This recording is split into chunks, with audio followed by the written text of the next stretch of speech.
de mensagens que vai mudar a tua vida, viu? Você que está em casa, está me acompanhando, esta série de mensagens vai mudar a tua vida. Nós falamos na primeira mensagem dessa série, que é a armadura de Deus, sobre o cinto da verdade e a couraça da justiça. Logo em seguida, na segunda mensagem, nós falamos sobre calçar os pés com sapatos da preparação da paz. Terceira mensagem, nós falamos sobre o escudo da fé. E na quarta mensagem, que é hoje, nós vamos falar sobre o capacete da salvação. Cada uma dessas peças é uma peça da armadura que Deus mandou você colocar. Então vamos lá. Efésios capítulo 6, versículo 13. Disse Paulo: portanto, tomai toda a armadura de Deus. É para tomar toda, hein? Não é alguma peça não. Soldado que vai para a guerra com peça faltando será alvo do inimigo e será ferido. Não é ferido porque Deus é irresponsável de colocar ele para enfrentar um inimigo mais forte do que ele. Não.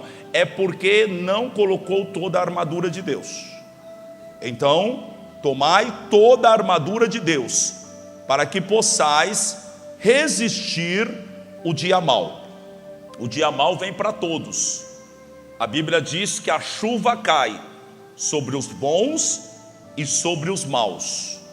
Então o dia mau virá. E depois de você havendo feito tudo, Deus quer que você faça tudo. Deus quer a vitória completa. Deus não quer que você salve uma pessoa da tua família, mas Deus quer que você salve toda a sua família. Deus não quer que você seja feliz apenas na área sentimental, mas na física, na financeira e na espiritual. Ele quer que você vá bem em tudo. E depois você ainda ficar firme, para gozar de tudo aquilo que Deus te deu. Diga aleluia. Então no versículo 14 disse Paulo: estai, pois, firmes, tendo cingido o vosso lombo com a verdade, e vestida a couraça da justiça, e calçado os pés na preparação do evangelho da paz, tomando sobretudo o escudo da fé, com o qual podereis apagar todos os dardos inflamados do maligno. E agora matéria nova, versículo 17: tomai também o capacete da salvação. Repita comigo, 1, 2, 3. Tomai também o capacete da salvação. Glória a Deus. Se assenta na presença do Senhor. Aleluia. Glória a Deus. Glória a Deus. Aleluia. Aleluia. Aleluia. Aleluia. A cabeça é um órgão vital. Aqui está o seu cérebro. Se houver uma morte cerebral, é decretado definitivamente a falência dos órgãos, porque é uma sequência. Não dá para os outros órgãos ficarem vivos muitos dias depois que o cérebro morre. Pode um coração estar movido por máquinas e alguns outros órgãos, mas o cérebro para de movimentar todo o corpo. Então a pessoa morre, não tem jeito. O cérebro parou, a pessoa vai morrer. É diferente do coma. O coma a pessoa pode voltar, mas se há uma parada cerebral, não tem mais jeito. Então a cabeça é um órgão vital. Por isso que quando o soldado vai para a guerra, ele usa um capacete. Porque se o inimigo acertar a cabeça dele, acabou a guerra, acabou a batalha. Não há mais nada o que fazer. Ele tombou no meio da batalha. E por quê? Porque foi acertado, o inimigo conseguiu atingir a cabeça. Então o soldado usa na guerra um capacete?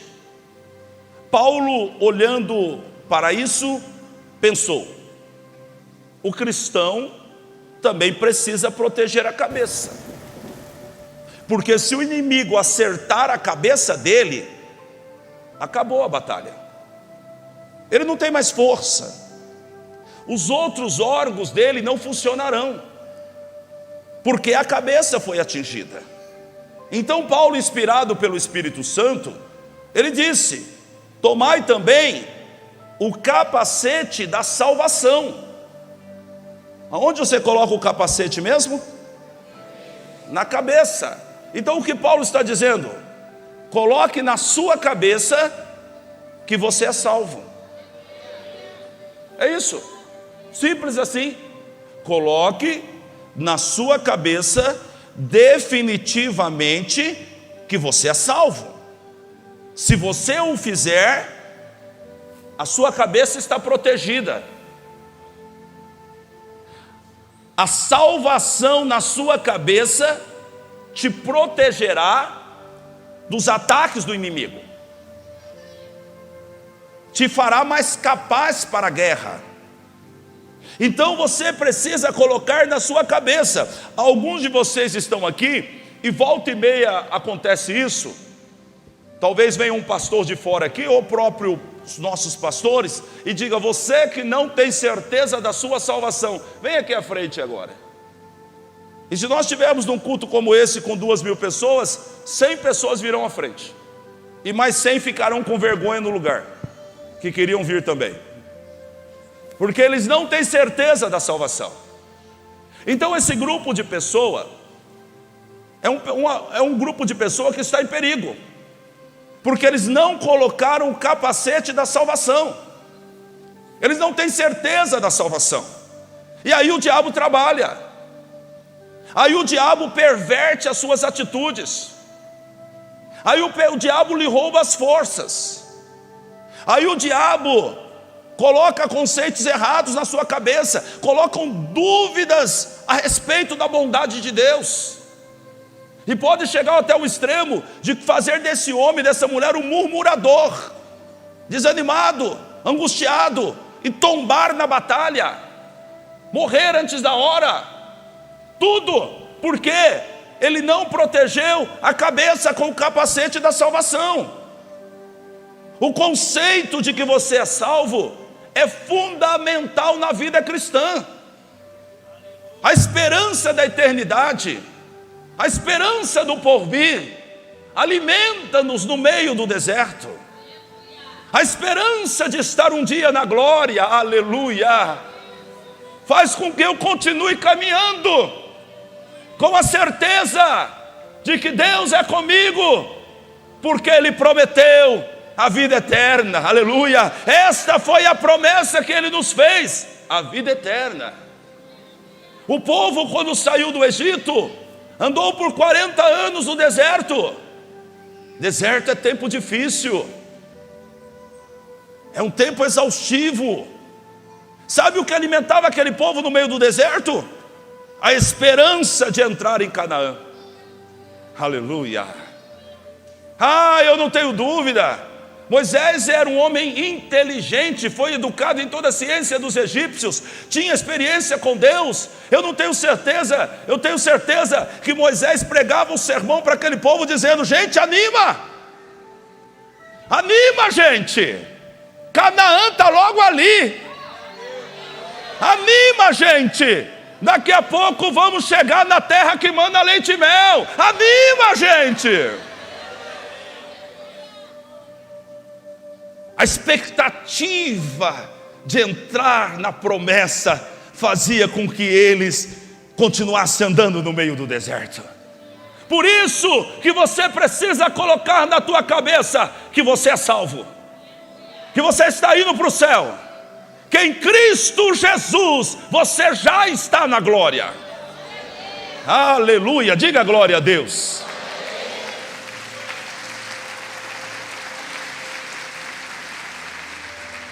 Por isso Paulo disse: coloque o capacete da salvação. E o diabo está lutando contra isso, porque os teus sentimentos mudam. Ontem, por exemplo, eu estava falando para os irmãos ontem, meu amigo, quando terminou o trabalho lá em Campinas, eu estava numa unção tão grande que eu estava até tremendo. Falei, meu Deus, que coisa linda! Mas depois de uma hora passou. Aí o André voltou ao normal. Parece que a glória já não estava mais em mim. Não, a glória está em mim. Parece até que eu já não era aquele pregador que preguei debaixo de fogo. Não, eu continuo sendo pregador. Você precisa entender isso. Os seus sentimentos mudam, mas Deus não muda. Ele é a rocha eterna de Israel. Nele não há mudança nem sombra de variação. Ele continua o mesmo, ontem, hoje e eternamente.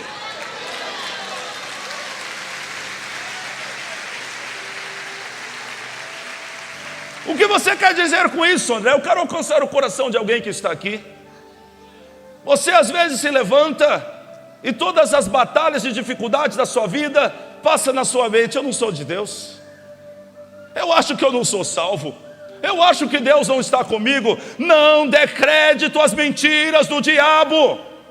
A eleição de Deus é irrevogável. Ele te elegeu, Ele te escolheu, Ele te separou. Ele está fazendo uma grande obra e Ele vai terminar.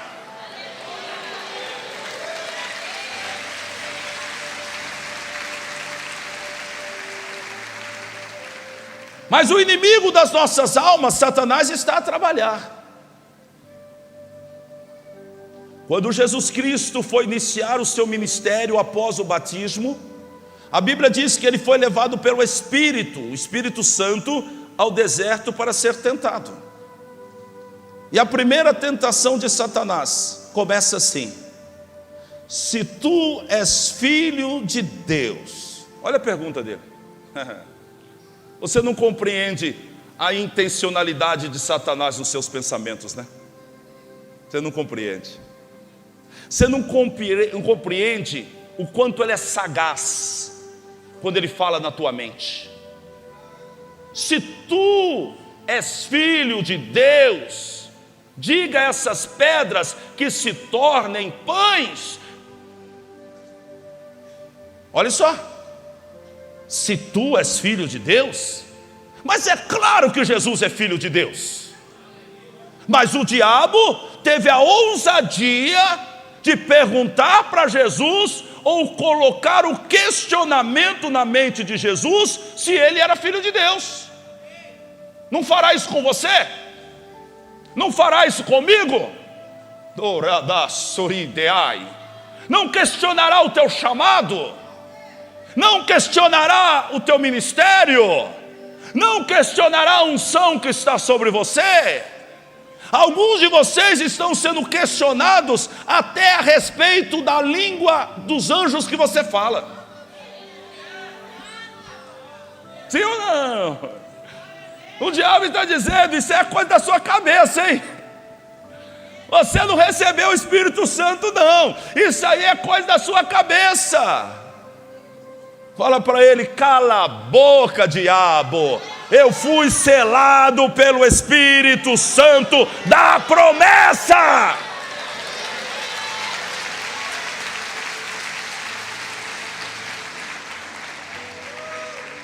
E ele é sagaz. Ele então, sabe o que ele faz? Primeiro ele questiona a identidade de Jesus. Se tu és o Filho de Deus. E ele põe uma condição. É isso que ele tem feito na sua mente. Se você realmente tem um chamado ministerial, vai ter que acontecer um milagre, senão você não tem.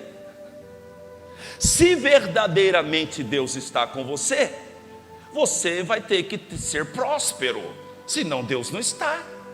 Você está entendendo essas condições? Ele diz, se tu és o Filho de Deus, diga que essas pedras se tornem em pães. Então quer dizer que se as pedras não se tornam em pães, ele não é filho de Deus? Então quer dizer que se Deus não responder a tua oração, você não é salvo? Então quer dizer que se você não for curado, Deus não é com você? Não faça condições para as verdades de Deus. Você é o que a Bíblia diz que você é. Você tem o que a Bíblia diz que você tem. E você vai para onde a Bíblia diz que você vai.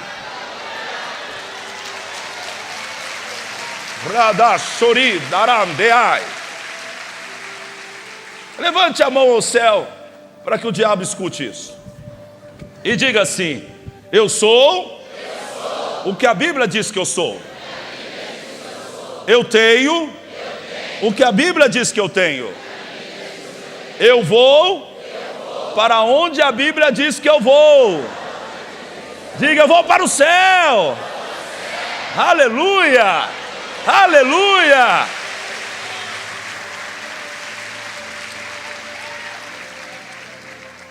A segunda tentação de Jesus começa da mesma maneira. Se tu és o Filho de Deus, salte do alto do templo, porque está escrito: aos seus anjos dará ordem a seu respeito. Mas sabe como Jesus venceu o diabo? Com as verdades da palavra de Deus. Para o questionamento sobre transformar pedras em pão, disse ele: na minha Bíblia está escrito: nem só de pão viverá o homem, mas de toda a palavra que sai da boca de Deus. Para o fato de eu pular daqui de cima e os anjos me segurarem, disse Jesus a Satanás: na minha Bíblia está escrito: não tentará o Senhor seu Deus.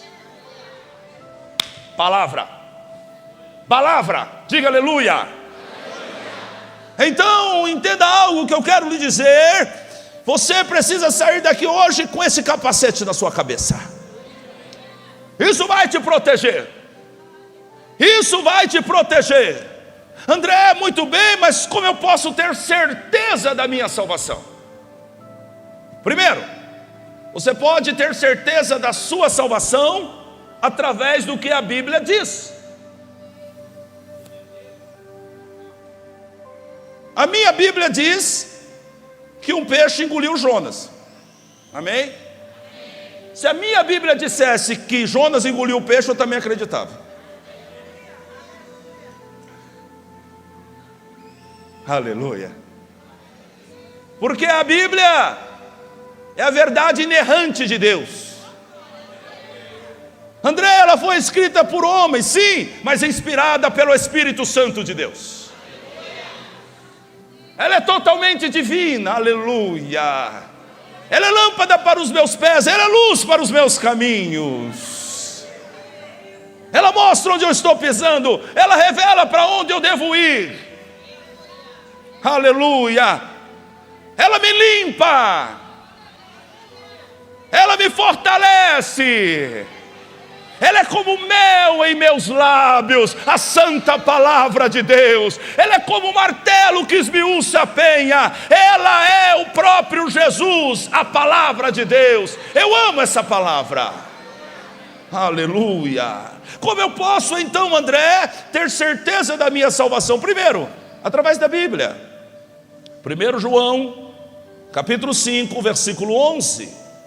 E este é o testemunho: Deus nos deu a vida eterna. Amém? Eu achei que Ele tivesse vendido para você. Ele te deu. Foi de graça. Não pagou nada. Aleluia. É isso que a Bíblia está dizendo. Deus nos deu a vida eterna. É isso, é isso, é isso. A vida eterna lhe foi dada. Volte ao texto bíblico. E essa vida é? Essa vida é? A vida eterna é? Uau! Ele nos deu, e essa vida é nossa, por meio do seu Filho. Esse foi o preço que foi pago, o preço do sangue de Jesus. Por isso que você ganhou de graça, porque alguém pagou pela sua eternidade. Agora veja o que diz no versículo 12: quem tem o Filho tem a vida. Quem tem o Filho tem a vida eterna. É isso que o Senhor está dizendo. Quem tem Jesus tem a vida eterna. A vida eterna. Ah, quem tem Jesus. Se você tem Jesus, você tem a vida eterna. Agora, quem não tem o Filho de Deus, não tem a vida. E então João afirma: eu escrevo essas coisas a vocês que creem no Filho de Deus. Não, essa carta não é para qualquer pessoa. Essa carta é para quem crê no Filho de Deus. É para aquele que crê em Jesus. Escrevo essas coisas a vocês que creem no Filho de Deus, para que vocês saibam que têm a vida eterna. Aleluia. Uma fortaleza está sendo quebrada da tua mente agora. Glória a Deus. Jesus Cristo nos garantiu em João 10, 27: as minhas ovelhas ouvem a minha voz. Quantos de vocês têm ouvido a voz de Jesus? Dá glória a Deus aí. Então você é ovelha, porque ele disse: as minhas ovelhas ouvem a minha voz, eu as conheço e elas me seguem. Ei, quantos de vocês têm seguido a Jesus aqui? Diga aleluia. Você então é ovelha, porque as ovelhas ouvem e seguem. Tem gente que ouve, mas não segue. A ovelha ouve e segue, porque disse Jesus: se queres vir após mim, se quer ser o meu discípulo, negue-se a si mesmo, tome a sua cruz a cada dia e segue-me. Diga aleluia. E por que está dizendo Jesus: você ouve a minha voz e você me segue? Versículo 28: dou-lhes a vida eterna. Oh, aleluia. E nunca, eu gosto disso, e nunca hão de perecer. E nunca hão de perecer. Nunca. As minhas ovelhas que me seguem e ouvem a minha voz, nunca, nunca hão de perecer, e ninguém as arrebatará das minhas mãos. Ninguém vai tirar a minha ovelha da minha mão.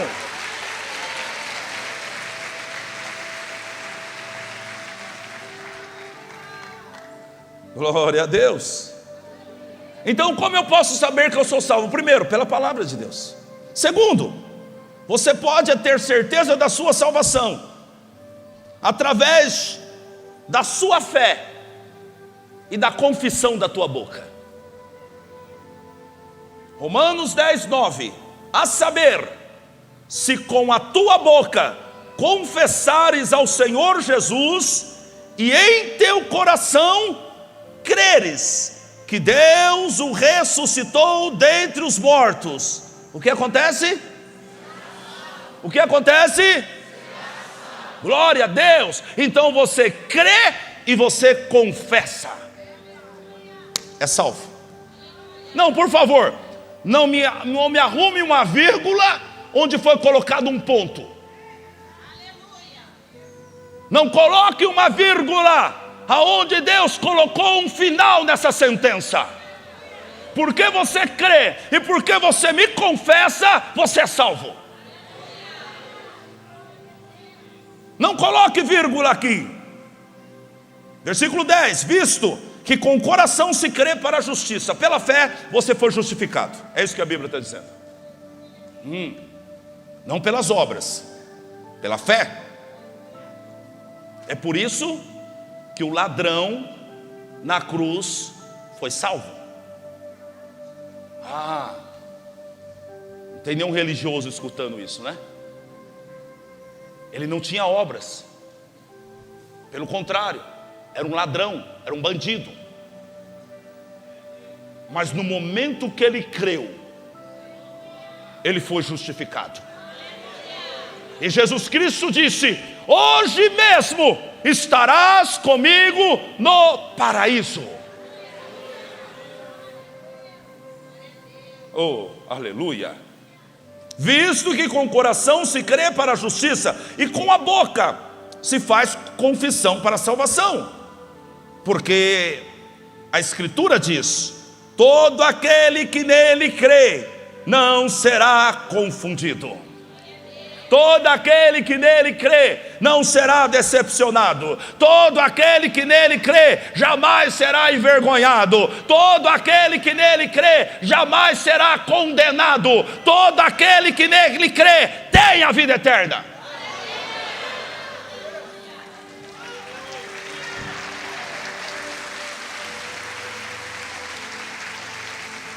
Foi ele quem disse, João 6,47: na verdade vos digo, que aquele que crê em mim, tem a vida eterna. Mais uma garantia que nós não podemos tirar os olhos disso. Entenda isso que eu vou lhe explicar. A salvação não é uma obra humana, é uma obra divina.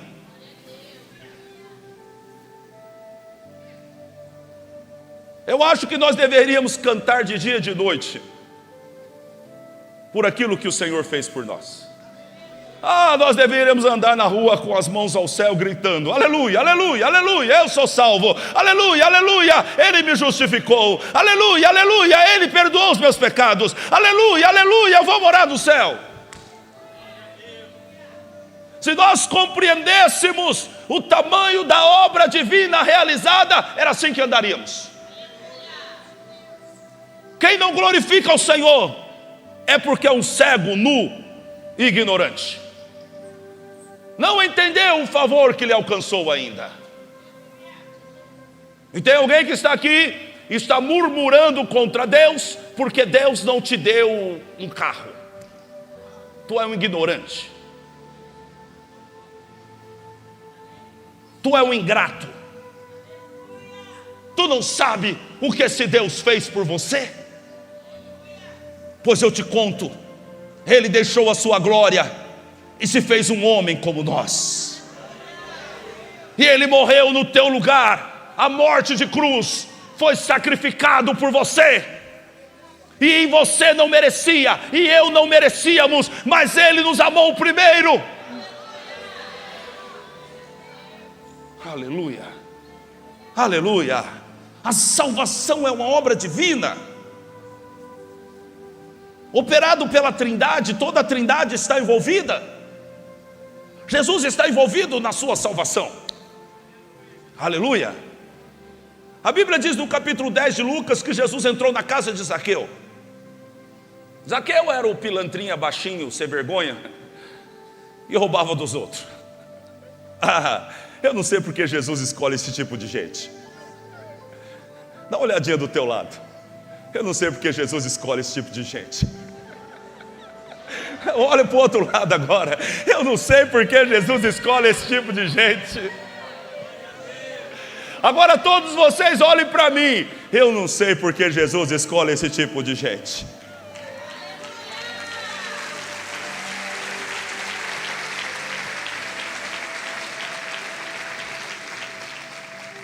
A Bíblia explica: Ele escolhe as coisas loucas desse mundo para confundir as sábias. Ele escolhe as coisas pequenas dessa vida para confundir os grandes, para que nenhuma alma se exalte diante dele, mas que o nome dele seja glorificado. O nome dele seja glorificado. O nome dele seja glorificado. Pois ele entrou na casa de Zaqueu. E no capítulo 19, eu falei 10, mas quando eu falar 10, vocês entendem que é o 19.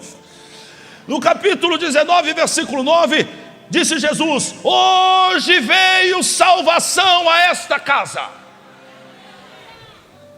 Jesus, o senhor não conhece de quem o senhor está falando, esse baixinho é sem vergonha. Não adianta o que as pessoas falam ao teu respeito, porque Jesus conhece o teu coração. Jesus conhece o teu coração. Porque Deus não vê como vê o homem vê a aparência, mas Deus vê o coração. Eles olharam e viram aquele baixinho sem vergonha descendo da figueira e disse: o senhor vai entrar na casa desse pecador?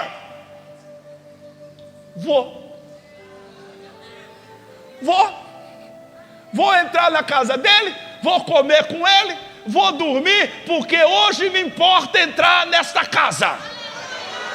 E ele entrou naquela casa, e então ele disse: hoje entrou a salvação. Sabe quem é a salvação? É Jesus. Jesus entrou naquela casa. Então ele está dizendo: hoje entrou a salvação nessa casa. A salvação está aqui hoje. Jesus é a salvação. Jesus é a salvação. Jesus é a salvação. Aleluia. Pois também este é filho de Abraão. Porque o Filho do homem, Jesus Cristo, veio buscar e salvar o que se havia perdido. Deus nos perdeu lá no Éden, mas Jesus nos encontrou de novo. Oh, aleluia. Ele veio buscar e salvar o que se havia perdido.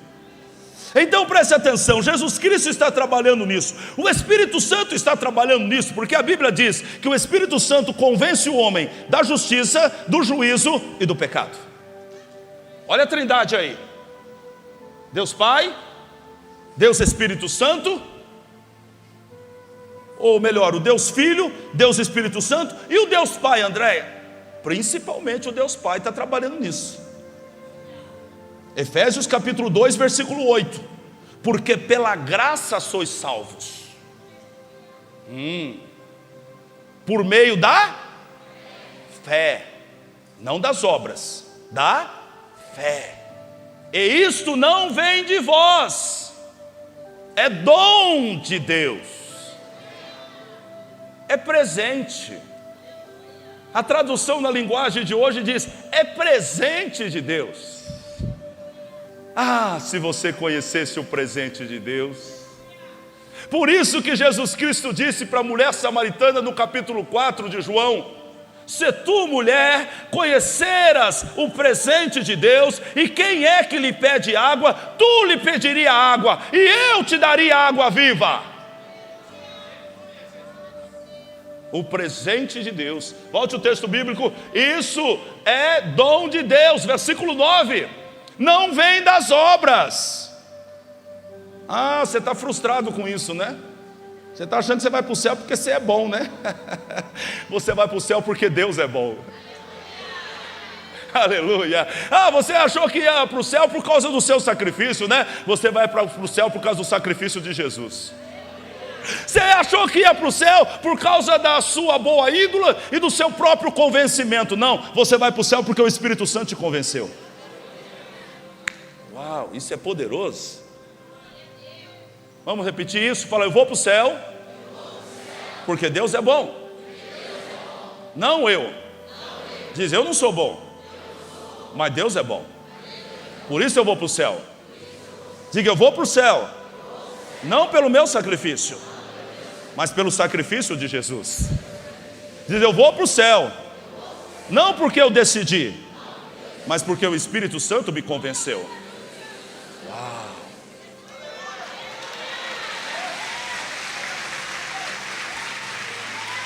Aleluia, glória a Deus. Aí então a trindade está envolvida nisso. Eu estava a pregar hoje pela manhã e o Espírito Santo falou algo no meu coração: André, a trindade não está envolvida nisso, ou não está se envolvendo nisso agora. A trindade nunca deixou de se envolver. E eu fiquei a entender.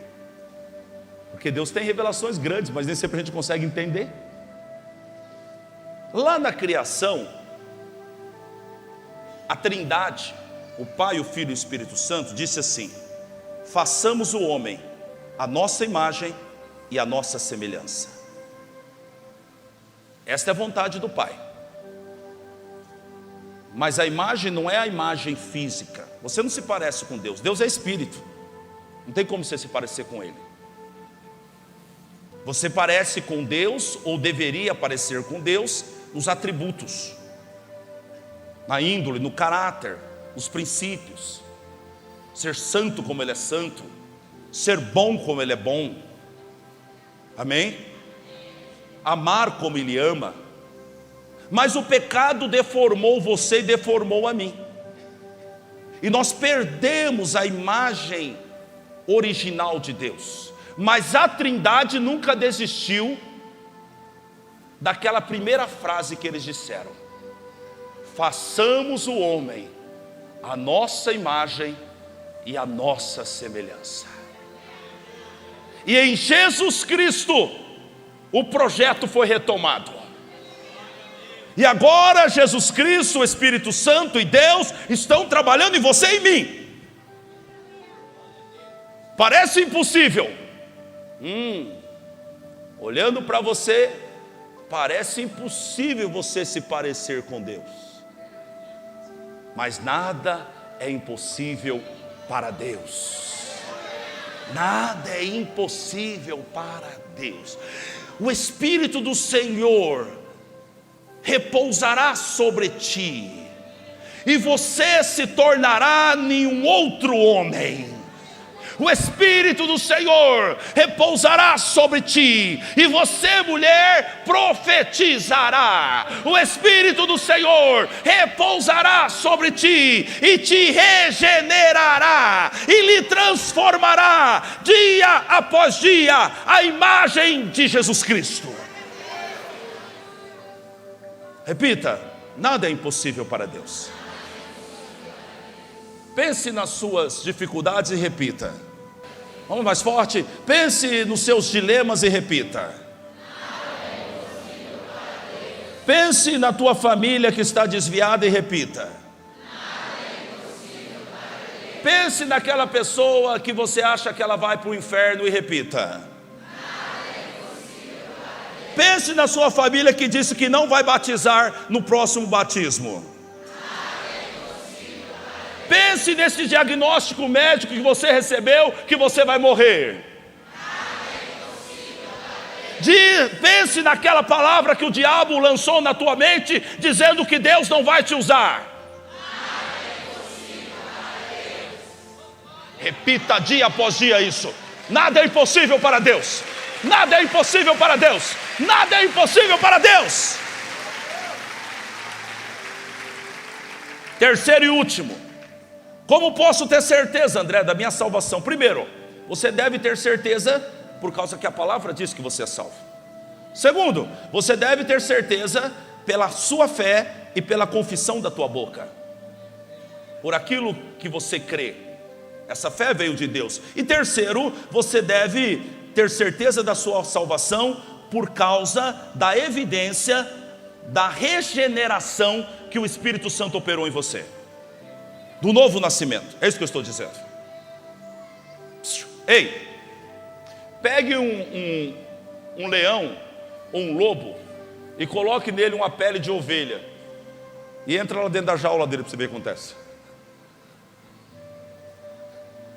Pegue um leão, coloque sobre ele uma pele de ovelha e entre na jaula para ver se ele faz bé. Entra. Ele não vai estar nem aí com a pele, a fantasia de ovelha. Ele vai pensar: o meu jantar acabou de entrar na jaula. Ele vai comer você. Porque uma fantasia não pode mudar você. O que você está dizendo, André? Você não pode ser melhor por si mesmo. Está limitado isso. Você não pode se transformar por si mesmo. E esse é o grande engano das pessoas que não se entregam a Jesus e que não se batizam. Porque elas estão querendo ser melhor para se batizar, para se entregar a Jesus. Meu amigo, sem Jesus é daí para pior. Se não for com Jesus, não há mudança. Se não for pelo Espírito de Deus, não há regeneração. Se não for Deus tocar na tua alma, você vai continuar um corrupto vestido de crente. Você vai continuar uma prostituta apenas vestido de crente. Vem cá, arruma um palitozinho, arruma uma Bíblia king size. Quem que é aquela ali? É uma prostituta vestida de crente. É um ladrão vestido de crente. É um mentiroso vestido de crente. Por quê? Porque ele não foi transformado, regenerado pelo Espírito Santo. Por isso que Jesus Cristo, no capítulo 3 de João, disse a Nicodemos: necessário vos é nascer de novo. Mas o religioso não entende isso. Ele está querendo cumprir as regras da lei. Então o religioso Nicodemos diz: como assim? Eu vou entrar na barriga da minha mãe e vou nascer de novo? O Senhor disse: você é mestre dos judeus e não conhece, não entende isso? Ele disse: se você não nascer do Espírito, você não pode ver o reino de Deus. E depois ele disse: se você não nascer da água e do Espírito, você não pode entrar no reino. Ele está falando sobre o novo nascimento. Então, como você pode ter certeza da sua salvação? Você pode ter certeza através da regeneração da tua alma. O que é isso, André? Você já não peca mais com alegria como você pecava. Quantos são assim hoje? Diga amém. Você já não anda deliberadamente no pecado. Você não tem prazer no pecado. Não estou dizendo que você não peque, porque a Bíblia diz que aquele que não peca é mentiroso. Todos pecam, mas você não anda mais de maneira deliberada. E se você comete um pecado, o Espírito Santo lhe convence. Enquanto você não resolve aquilo, você parece que tem uma pendência no mundo espiritual, e o teu coração fica toda hora lembrando: ah, eu briguei com a Maria, ou eu falei mal do pastor André. Quem falou mal do pastor André essa semana, levanta a mão. Eu falei mal do pastor André, eu preciso ir até ele pedir perdão. Eu falei mal do João, eu briguei, eu coloquei a mão naquilo que não é meu. E por que acontece isso, André? Porque você foi regenerado, porque o Espírito Santo tocou em você. Eu vou dizer uma coisa para você: a obra de Deus é contínua. E enquanto o seu coração estiver inclinado para estar na presença de Deus e não se conformando com o pecado, isso significa que você está indo ao céu. Aleluia, diga glória a Deus. André, mas eu estou lutando e às vezes a minha carne é tão atacada, eu estou brigando com a minha carne. Você não é o único. Você não é o único, amigo. Ô pastor, você passa isso também? Também. Mas eu aprendi, e é isso que nós devemos fazer, nos vestir da armadura, para aprender a lidar com isso. Nós vamos aprender a lidar, porque esse corpo que está aí, ó, seja um corpinho mais velho, mais novinho, não importa, você vai ter que carregar ele até Jesus voltar, com todos os seus desejos, com todas as suas tentações, com todos os ataques do diabo, com tudo aquilo que você viveu, com toda a tua memória, com toda a tua alma. Você vai ter que andar nisso, é isso que você tem. Não vai ter jeito.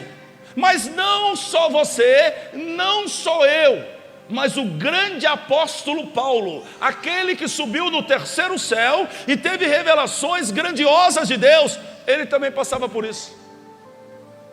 É mesmo, André? É, Romanos 7, versículo 19, veja o que Paulo disse: porque não faço o bem que eu quero. Eu quero fazer o bem, mas não consigo. O que é isso aqui? Primeira parte do versículo: o homem regenerado. O homem regenerado, ele quer fazer o bem. O homem regenerado, ele quer fazer o bem. Quer saber se está indo para o céu? Você está querendo fazer o bem. Quer saber se você é salvo? Você está querendo fazer o bem. Você não é perfeito. Minha prima está aqui hoje, pastora Ana Paula, tudo bem? Você não é perfeito, mas você quer fazer o bem. Então Paulo disse: porque não faço o bem que eu quero. Eu quero fazer o bem. Eu encontrei Jesus no caminho de Damasco, a minha vida mudou, eu quero fazer o bem. Mas o mal que eu não quero, esse eu faço. Que coisa! Meu Deus, eu não me conformo. Alguém que está indo para o céu é assim, ó. Eu erro, mas não me conformo com o meu erro. Eu peco, mas eu não aceito o meu pecado. A minha carne está gritando, mas eu não aceito que a minha carne me domine. Alguém que está indo para o céu é assim. Não. Alguém que está indo para o céu, ele não fica buscando oportunidade para pecar. Alguém que está indo para o céu, ele não fica conformado. Deixa eu esconder o pecado para o pastor não ver. Aqui debaixo. Aqui ninguém vê. Deus vê. E você, conforme a Bíblia diz, que aquele que não tem pecado engana a si mesmo. Porque está indo para o inferno e se enganando, achando que está indo para o céu. Mas quando o Espírito Santo trabalha em você e em mim, eu não aceito mais o pecado, eu não quero o pecado. E quando eu me sujo, eu corro para o banheiro para tomar banho. Porque o limpo não é o que não se suja, limpo é aquele que toma banho. Eu vou repetir: limpo não é aquele que não se suja, limpo é o que toma banho, é o que se limpa no sangue de Jesus Cristo. Aleluia! Então há uma luta no versículo, olha só, no versículo 22, olha o que disse Paulo: porque segundo o homem interior, quem que é o homem interior? O homem regenerado. Tenho prazer na lei do Senhor. O meu espírito tem prazer na lei. Meu espírito, a lei diz, seja santo, e o meu espírito salta. O meu espírito, quando a lei diz, ama o teu próximo, o meu espírito salta. O meu espírito, quando a lei diz, ame o próximo como a ti mesmo, o meu espírito salta. Volte o texto. Segundo o homem interior, tenho prazer na lei de Deus. Próximo versículo. Mas vejo nos meus membros outra lei.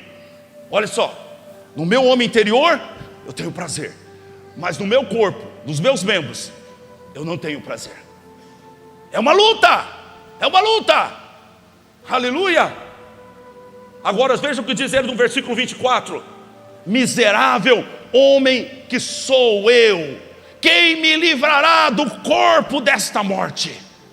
Então Paulo está no mesmo conflito que você está, no mesmo conflito que eu estou, lutando contra a minha carne. Mas qual é a diferença entre você que está indo para o céu e aquele que está indo para o inferno? É que aquele que está indo para o inferno se deita na lama, enrola na lama. Mas você que está indo para o céu, corre para o banheiro e vai tomar banho. Corre para Jesus e vai se purificar. Corre para Jesus e vai se limpar. Por quê? Porque tu não aceita mais a sujeira. E eu te falo a última coisa para me terminar a mensagem. Eu estou quebrando fortalezas da sua mente hoje.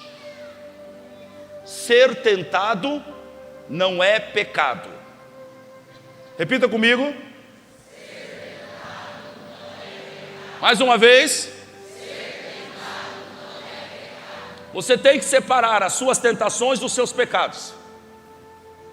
Jesus foi tentado, mas ele não pecou. As tentações falam dos pensamentos que vêm na sua cabeça, as propostas do inferno contra você.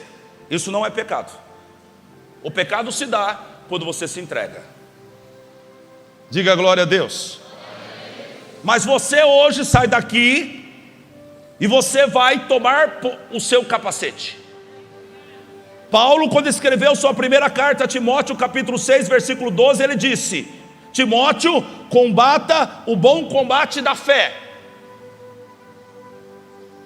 Tome posse da vida eterna. Tome posse da vida eterna. Tome posse da vida eterna, para a qual você foi chamado. e fez a boa confissão na presença de muitas testemunhas. Publicamente ele declarou: eu recebo Jesus, eu recebo a vida eterna. Oh, aleluia! Coloque o capacete da salvação. Agora veja bem aqui, essa revelação é poderosa. Paulo escreveu aos Romanos, e quando ele escreveu aos Romanos, no capítulo 8, versículo 29, veja o que ele disse: porque os que previamente conheceu. Você que é novo convertido, você não entende a dimensão dessa palavra. O Senhor te conheceu antes. Você não tem novidade alguma para apresentar para o Senhor. Ele te conhece, desde o ventre da tua mãe. Porque os que previamente conheceu, também os predestinou para serem conforme a imagem de seu Filho, a fim de que ele seja o primogênito entre muitos irmãos. Jesus, antes de morrer, era chamado de um filho unigênito. Depois que ele morreu, ele é chamado de um filho primogênito, ou seja, o primeiro entre muitos irmãos. Jesus é o primeiro, você é o segundo, você é o terceiro, você é o quarto, você é o quinto, você é o sexto filho de Deus, você é o sétimo filho de Deus, você é o nono filho de Deus, você é o 10º filho de Deus, você é o 11º filho de Deus. Volte ao texto bíblico, versículo 30. E os que predestinou, a estes também chamou. Então Deus que te chamou, você não está aqui de atrevido. E os que chamou, esses também justificou. Justificou na onde? Na cruz, no sangue de Jesus. E os que justificou, a esses também. Não estou entendendo, Paulo, porque nós não fomos glorificados ainda, mas nós seremos, como Jesus foi glorificado. Após a sua morte e ressurreição, Jesus foi glorificado, mas nós também seremos.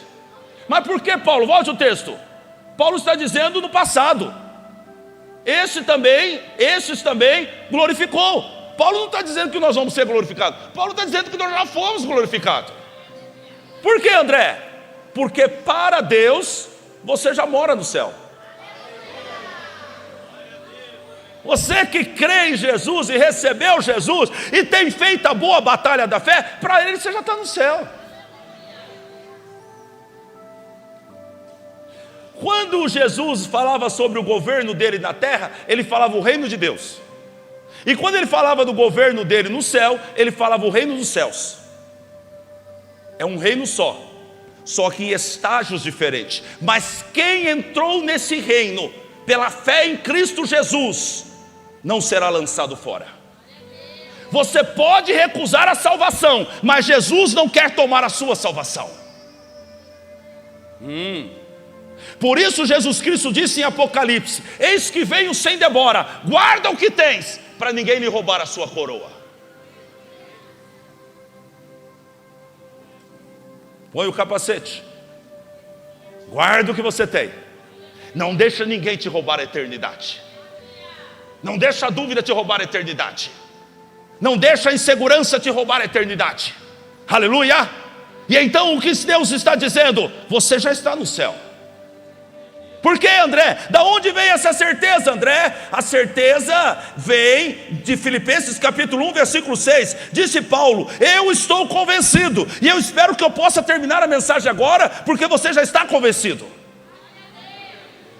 Eu já estou convencido de que aquele que começou boa obra em vocês vai completá-la até o dia de Cristo Jesus.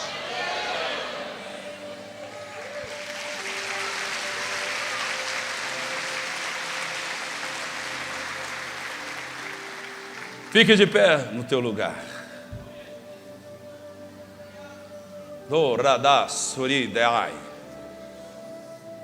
André, texto de Apocalipse 3:11. Eis que veio sem demora, guarda o que tens, para que ninguém tome a tua coroa. André, o que eu devo guardar? Escute, guarde 3 coisas. Guarde primeiro a sua fé. Guarde a sua fé. Paulo disse: combati o bom combate, acabei a carreira e guardei a fé. Segundo, guarda o seu coração. Provérbios 4:23. Sobre tudo que deves guardar, guarda o teu coração, porque dele procede as saídas da vida. Terceiro, guarda a palavra de Deus.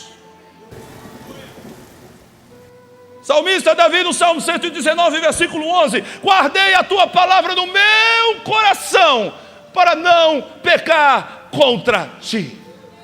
Guarda a fé. Aleluia. Guarde o coração e guarde a palavra. Dá uma ajeitada aí no capacete. Toma ele hoje. E nunca tire o teu capacete. Ei, nunca tire o teu capacete. Deus vai trocar o teu capacete. Vai mesmo, André? Vai. Ele vai trocar o teu capacete por uma coroa.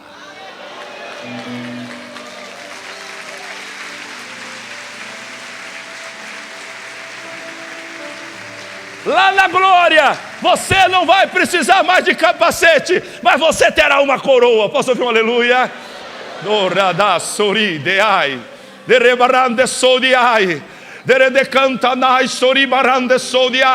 Assim os servos são edificados, assim os filhos são edificados, de verdade em verdade, de verdade em verdade, de glória em glória. Assim a igreja é edificada, assim a igreja é fortalecida, de verdade em verdade, de glória em glória.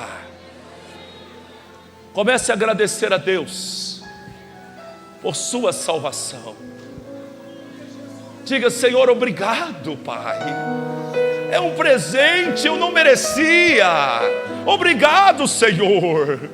Eu merecia o inferno, Pai, mas Tu me deste tão grande salvação através do Seu Filho amado Jesus Cristo. E hoje eu posso afirmar: eu sou salvo pela graça, eu sou salvo pelo sangue de Jesus. Pelo sangue de Jesus eu entrarei na eternidade. Pelo sangue de Jesus eu sou santificado. Pelo sangue de Jesus eu sou justificado. Pelo sangue de Jesus eu tenho uma grande esperança do porvir. Pelo sangue, pelo sangue, pelo sangue. Fui salvo pelo sangue. Verada sorideai.